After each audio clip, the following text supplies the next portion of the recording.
Herkese salam, kanalımıza ve yeni videomuza hoş geldiniz.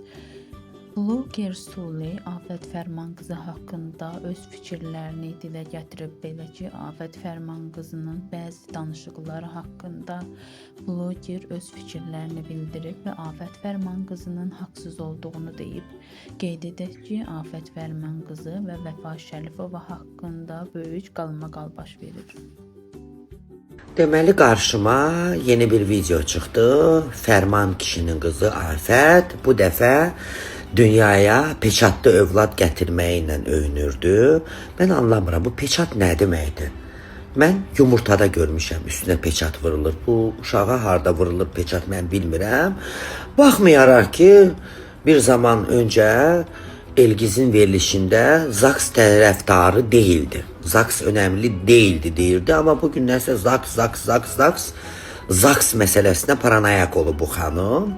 Yəqin ki, Moskvanın havasından olub.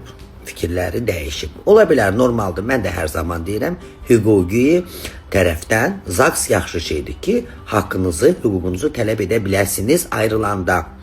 Amma sizi nə dəyişdirdi? Öyünməyin övladlarınızla. İraq lətifəsi sizdən uzaq, Allah balanızı xoşbəxt eləsin, amma bugün heç öyünməyin.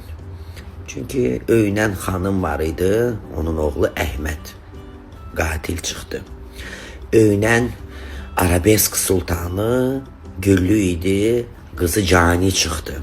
Siz durub lallara, kərrara, fiziki qusurlulara lağ eləyirsiniz və sonra deyirsiniz ki, inciməsin məndən lallar.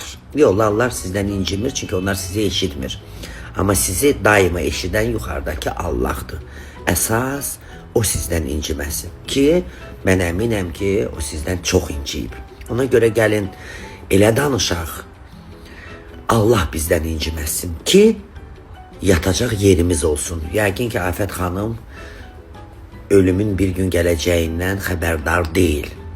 Yeganə Əzraildir ki, aparır və gətirmir. Orada çara yoxdur. Ona görə gəlin, danışığımıza fikir verək. İndi o Şəşəngül'ün videosunu yenə storinizə qoyacaqsınız, qoyun, bol-bol qoyun. Bol-bol yazılar yazın, çünki mən önəmsəmirəm sizin mənə qarşı olan fikirlərinizə, amma cəmiyyətdə gah çəp gözləri ələ salırsınız, gah lalları. Həyat, hekayəniz bitməyib. Ona görə də biraz düz deyim, mən bunu sizin özünüzə də söyləyərəm. O estetiksiz anlınıza söyləyərəm, amma görmürəm. Gələ bilmirsiniz, mən də Moskvanı sevmirəm.